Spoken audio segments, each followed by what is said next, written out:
les sulfites dans le vin.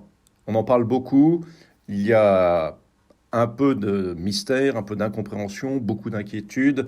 Je voulais un peu remettre en perspective les choses. Alors d'abord, une première chose, les sulfites dans le vin, deux choses à savoir. La première, c'est que ça agit un peu comme enfin plus qu'un peu, comme un antiseptique. C'est-à-dire que c'est un médicament pour le vin, c'est un conservateur aussi, ça permet une meilleure conservation du vin. Donc ça n'est pas un ajout chimique inutile pour obtenir des effets, je sais pas, comme plus rapides, comme parfois dans certains Beaujolais à la grande époque, enfin à la grande mauvaise époque, on a introduit des produits étrangers pour faire ressortir ce goût de banane. Non, non, pas du tout. C'est vraiment quelque chose qui est nécessaire à la conservation du vin. Alors c'est très euh, encadré. De toute façon, l'hygiène du vin, les cahiers des charges sont très encadrés. Vous avez des taux de sulfite plus importants pour les vins blancs que pour les vins rouges. Vous avez des taux de sulfite plus importants dans les vins dits conventionnels que dans les vins bio et bien sûr que dans les vins nature qui refusent absolument tout intrant extérieur et ça ne concerne pas que les sulfites. Alors,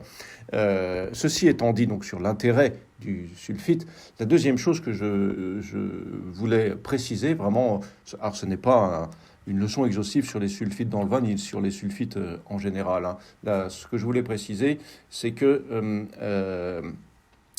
on constate par rapport au vin blanc, puisque souvent on lie ce problème au vin blanc, par rapport au vin blanc et aux maux de tête et aux choses comme ça, le lien entre les maux de tête et le vin blanc, il est empiriquement constaté, mais il n'est pas scientifiquement démontré.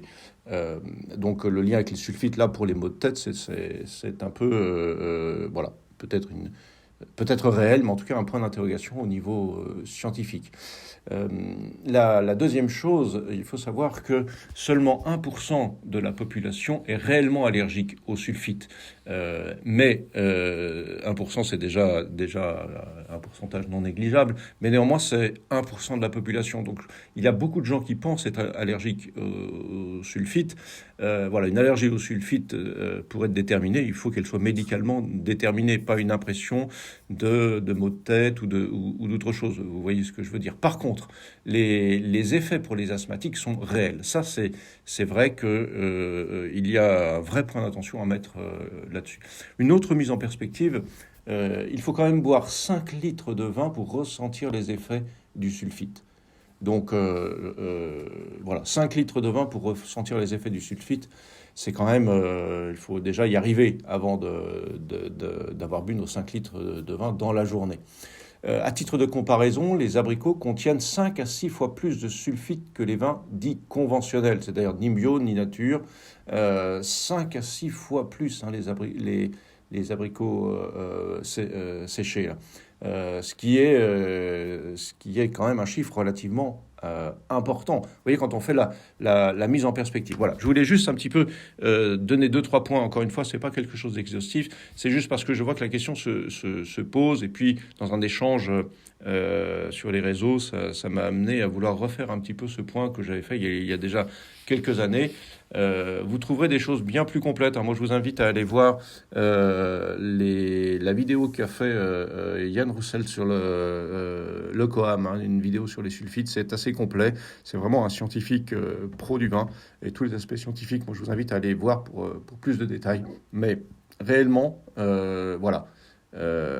Il faut relativiser, pas minimiser pour ceux pour qui c'est vraiment un problème, mais on a fait vraiment toute une histoire, à mon avis, hein, un peu disproportionnée par rapport à la réalité du problème, mais je tiens vraiment à souligner, ne pas minimiser pour ceux pour qui c'est réellement un problème, les 1% de la population réellement allergique, ceux qui constatent des effets un peu empiriques, et puis les asthmatiques. Voilà, j'espère que ce petit point vous a permis d'y voir un peu plus clair, même si je suis conscient que c'est un point où on n'y voit pas si clair que ça.